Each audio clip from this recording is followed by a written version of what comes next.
गर्व, अभिमान और अहंकार, ये तीनों सुनने में एक जैसे लगते हैं, परंतु तीनों का अर्थ भिन्न होता है और परिणाम भी। तीनों का आरंभ प्रेम से होता है। स्वयं से प्रेम, परिश्रम हमारे मन में गर्व को जन्म देता है और सफलता अभिमान जगाती है। यहां तक ठीक है, परंतु जब ये भावना अहंकार बन जाती है तब वो समस्या बन जाती है, क्योंकि सबसे बुरा अंत अहंकारी का ही होता है। परंतु मनुष्य के लिए पहेली यही है कि पहचाना कैसे जाए कि अहंकार जग गया है और उसका दमन आवश्यक है। इसका उत्तर मैं नहीं, आपका मन देगा। जब तक आप स्वयं से प्रसन्न हैं, जब तक आप सबसे ऊंचा उठने का प्रयास कर रहे हैं, तब तक ठीक है। परंतु जब आपके मन में दूसरों को नीचा समझने का भाव आ जाए तो सावधान हो जाइए, क्योंकि यही अहंकार है जो वास्तव में आपको हीन कर रहा है।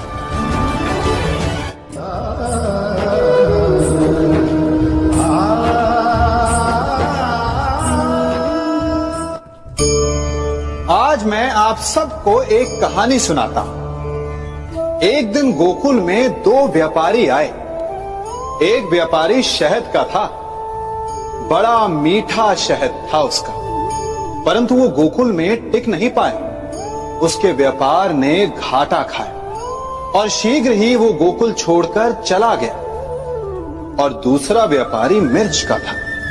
पहले दिन वो एक पोटली लाया और दूसरे ही दिन वो पूरी बैलगाड़ी भर कर लाया और धीरे धीरे पूरी मथुरा में उसकी धाक जम गई। मुझे बड़ा आश्चर्य हुआ, तो मैंने बाबा से पूछा कि ऐसा क्यों कि एक मीठे शहद का व्यापारी कंगाल हो गया और एक मिर्च का व्यापारी धीरे धीरे नगर सेठ बन गया। बाबा मुस्कुराए और उन्होंने कहा कि मीठी बोली बोलने वाले की तीखी मिर्च भी बिक जाती है और जो कड़वी बोली बोलता है उसका मीठा शहद भी नहीं बिकता। वाह, कितने उत्तम विचार हैं उनके, और उचित ही है। मनुष्य अपने जीवन में सदैव अपने वचनों से उठता है और अपने वचनों से ही गिरता है। इसलिए अपने जीवन में सदैव मीठी बोली बोलने का प्रयास कीजिए, आपका जीवन सरल हो जाएगा। मनुष्य की सबसे बड़ी दुर्बलता क्या होती है? सोचिए। धन, प्रेम, अहंकार। मनुष्य की सबसे बड़ी दुर्बलता होती है उसके रहस्य। चाहे आप कितने भी शक्तिशाली क्यों ना हो, कितने भी प्रबल क्यों ना हो, परंतु उसके रहस्य उसके नाश की चाबी होती है। इसलिए यदि प्रबल रहना है, शक्तिशाली रहना है, समर्थ रहना है, तो अपने रहस्य को किसी को भी ना बताएं, ना मित्र को और ना ही शत्रु को, क्योंकि समय पड़ने पर कब कौन शत्रु हो जाए ऐसा कहना संभव नहीं।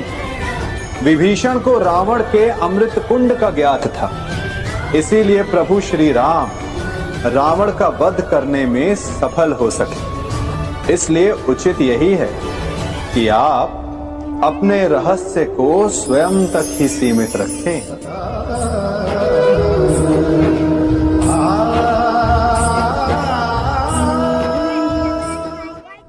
युवा अवस्था भी हमारे जीवन का कितना सुंदर काल होता है ना। बाहु में बल, मन में कुछ बड़ा कर जाने की चाह, आंखों में भविष्य के सुंदर और कोमल सपने, और इसी अवस्था में मनुष्य के भीतर पनपता है प्रेम। किसी को देखकर उस पर मन मोहित हो जाता है और फिर मनुष्य अपना सब कुछ उस पर न्यौछावर कर देना चाहता है। फिर प्रेम की परिणति होती है विवाह में। क्यों? सबको अपने खट्टे मीठे संस्मरण स्मरण हुआ है ना, परंतु यहीं से अधिकतर माता पिता और संतान के मध्य विचारों का विरोध प्रारंभ हो जाता है। संतान को लगता है कि उसका चुना जीवन साथी ही उसके लिए उपयुक्त है और माता पिता को लगता है कि संतान अनजाने में भूल कर रही है। संतान का तर्क होता है कि उसे विवाह किससे करना है, ये उसका अधिकार है, और माता पिता का तर्क ये होता है कि अब भी जीवन साथी चुनने की समझ संतान में है ही नहीं। तो इस अवरोध को काटा कैसे जाए, उचित निर्णय कैसे लिया जाए? इसका एक ही मार्ग है, अपने उत्तरदायित्व का भान और अपनों से बड़ों के मापदंडों का भान। विवाह करने से पूर्व ये जान लेना आवश्यक है कि विवाह केवल अपने प्रेम को पाने का मार्ग नहीं है, अपितु विवाह से जीवन का एक नया द्वार भी खुलता है और हर नए जीवन के साथ नए उत्तरदायित्व भी होते हैं।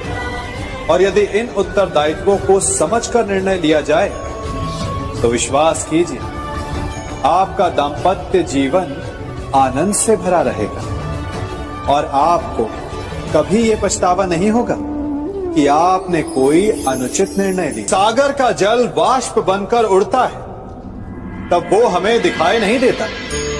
मेघ उस जल को अपने भीतर छिपा लेते हैं, लंबी यात्रा करते हैं, प्रयास करते हैं कि वो जल सदा उनके भीतर छिपा रहे, परंतु जब वायु का वेग उन्हें उड़ाकर किसी पर्वत से ले जाकर के टकरा देता है तब उन मेघों को बरसना ही पड़ता है, क्योंकि यही नियति है, यही प्रकृति है, क्योंकि जल को सागर में जाकर मिलना ही है।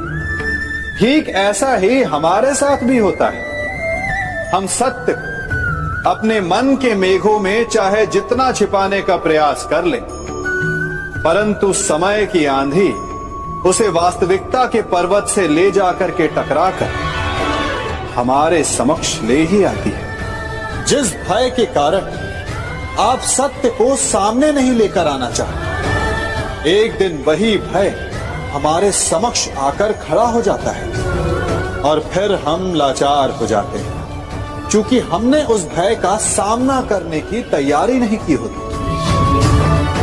इसलिए सत्य से भागे नहीं, उसे छिपाए भी नहीं, उसे स्वीकार करें।